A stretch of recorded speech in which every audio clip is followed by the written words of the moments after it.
Right, so one of my jobs for today is to plant a tree. This was one of the situations where I came to look at a garden with a client and I spotted this pretty nice specimen tree, but it's kind of stood on its own. It's just to the left of a gateway and it looked unbalanced. So a suggestion I made was that we looked at some nice trees that the client liked to plant at the other side of the gateway, and then it will just kind of unite everything, make the garden feel more balanced. So I suggested to my client that we looked at some specimen trees, some nice flowering trees, and we picked one to plant at the other side of the gateway that would give everything more balance. Everything would just look uniform. So today I'm going to plant that tree. So this is the tree we've gone for. It's a Laburnum vosii. It's a really nice tree. It's got lovely fresh green foliage, and in May and June it has lovely cascading yellow flowers. Now, as it's quite a big specimen tree, there's going to be quite a bit of work in planting it. You may have seen the video that Katie made showing you how to plant and stake a tree. Now that's what we would have called a whip, which is quite a slender young tree. This tree is going to be getting on for 5 to 10 years old. It's good and chunky and it's got some girth, but as a result we're going to have to go belt and braces with the stakes and ties.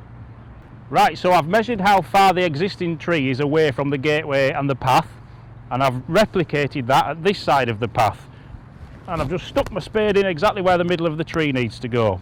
So now it's time to start digging, and the first thing I do is strip off the turf and get rid of that, get it to one side, because otherwise that grass is just going to grow back and start to try and smother the tree. Right, so the first thing I do is I use this trusty piece of wood. Now this is actually cut specifically to a length of 60 centimetres. The reason being is because the tree has a root ball that's 40 centimetres wide, and what I always do is I make sure my hole is 50% bigger than the size of the root ball, hence the 60 centimetre piece of wood, and this is what I do with it.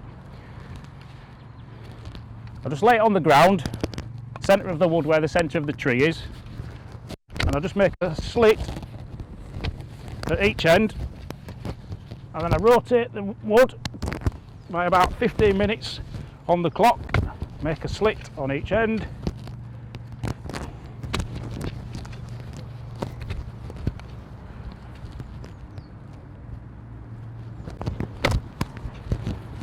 and that gives me a nice circle of which to lift, get rid of, and it also leaves a nice circle of earth around the tree when it's planted.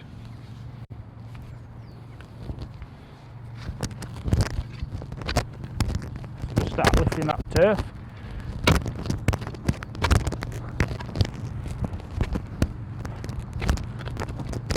Following the line of those slits I made. There we go, I've all the way around.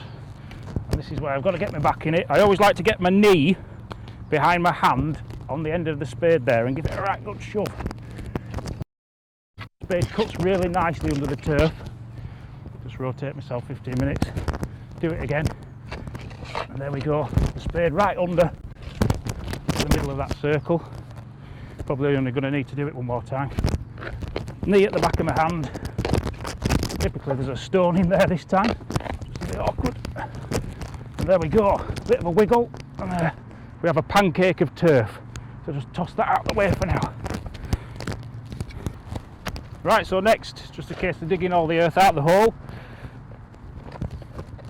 What I like to do is just simply put a spadeful to my right and a spadeful to my left, and just keep going at that, adding a bit to each pile as I go, so when it comes to filling the tree in, there's a nice bit of soil each side that you can just push into the hole. And one thing I always do when planting a tree, make sure I don't go too deep, because if I go too deep when I plant the tree, if the earth comes above the base of the tree, it'll actually rot the bark of the trunk and that kills the tree. So a good thing to do is just hold your spade alongside the tree, work out where the base of the trunk is, and just eye that up on your spade, so that's there. And then when I've got my spade in the hole, I just keep going until that mark on my spade is level with the ground, and then I know the base of the trunk is going to be level with the ground and we won't have any problems with that rot. So what I've done is I've actually put a bit of compost in the bottom of the hole. It's a bit of homemade compost by the lady of the house. It looks really good stuff, it's lovely and dark, and there's a few bits of eggshells in it, so it just goes to show everything from the kitchen that can be composted goes onto their compost heap. Now that's going to give the tree a really good start, because when its roots come out of the root ball and start trying to find nutrients here in its new home, they're going to be there in that compost, and it's going to be happy from the word go. Right, I need to get the tree out of its bag. When a tree's established like this, I know from experience it isn't just going to peel out of the bag. I'm going to have to cut the bag, and to do that I'm going to use this saw. Now this is a really handy bit of kit in my world. It's actually a saw that's gone too blunt to cut wood, and a lot of people will just chuck that away, but a blunt saw is ideal for cutting through anything that's got soil in it, because soil has grit in it and it will blunt a sharp saw anyway. So here we go.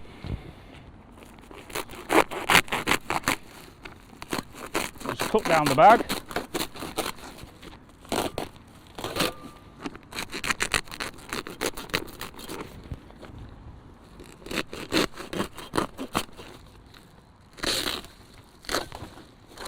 There we go, and you can see how that saw, whilst it will not cut through wood anymore, still cuts through the bag no problem. And a saw like that's also really good for when you're turfing. It's good for cutting through the turf sods when you try to make those fit the new lawn. Right, so I'm just peeling the tree out of the bag. As you can see, it's got a nice root ball on it. I'm just going to be really gentle with it. Get my hand underneath so I don't lose any of that compost, because that's all going to be vital in its survival. And then I'm just going to plop it in. There we go. Raising it up.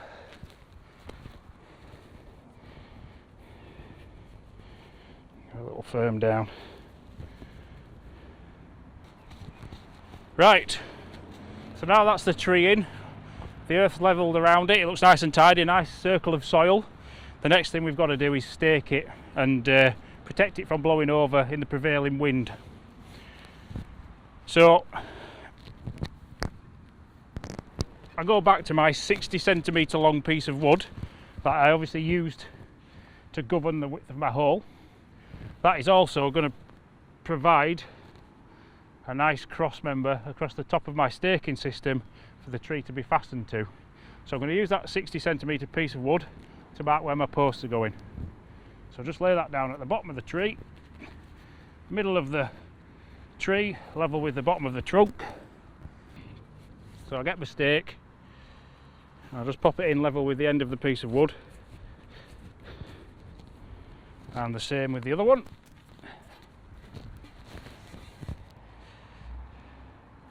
So there we go.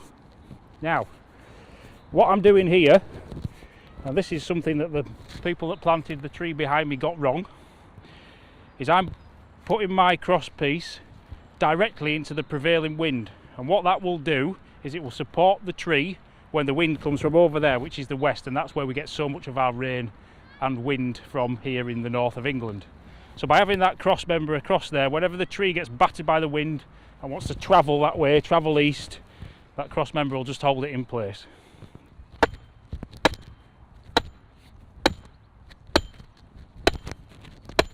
Right, so we've got our two vertical posts in now. They're going to be a really good thing to support the tree against the prevailing wind. Now we're going to put that cross member on that really is going to be the belt and braces of the job. Well, for that I've got some decent 5 gauge screws. They're fairly thick screws. Hold that level with the top of the post. Power drive it in.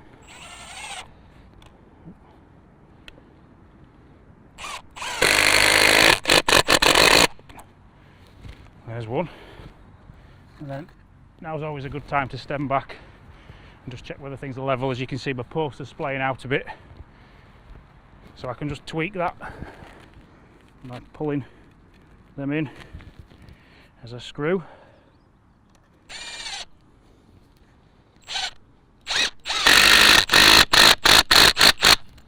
Just thread the strap through the grommet, come around the tree, and then back through the grommet again, and then just pull it tight against the tree. As you can see, that grommet sits nicely against the tree. Then you just tuck that down the back of your cross member. Now I'm just going to pull my strap so it's got equal lengths coming through the grommet. Tuck that back down, and then I'm going to pull one underneath, and one over the top like so, and that one just goes over the top, round and back over itself, and then this one goes under the bottom and round and back over itself. Okay, and then I get some shorter 5-gauge screws and I just pin those through the actual strap themselves.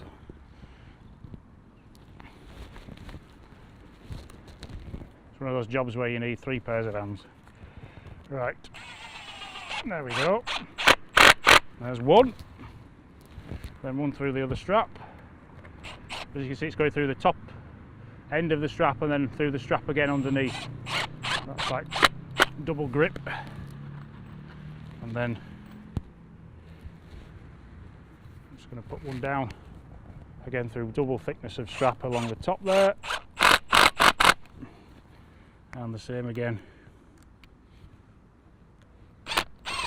underneath there. Right, that's it, it's all good and secure at that. So there we have it, that tree's planted, staked and secured. We've got a good bit of strapping on it, some nice firm posts, and when the wind comes from the west there, it's just going to allow the tree to gently rock against that strap, which is actually good for the tree, because if it couldn't rock there's more chance of it snapping off at that level.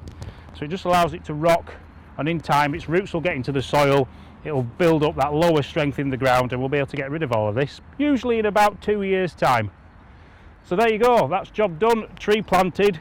I just can't wait for May and June now, when those lovely cascading yellow flowers come out. Subscribe to our YouTube channel to see many more videos and get 10% off your next purchase.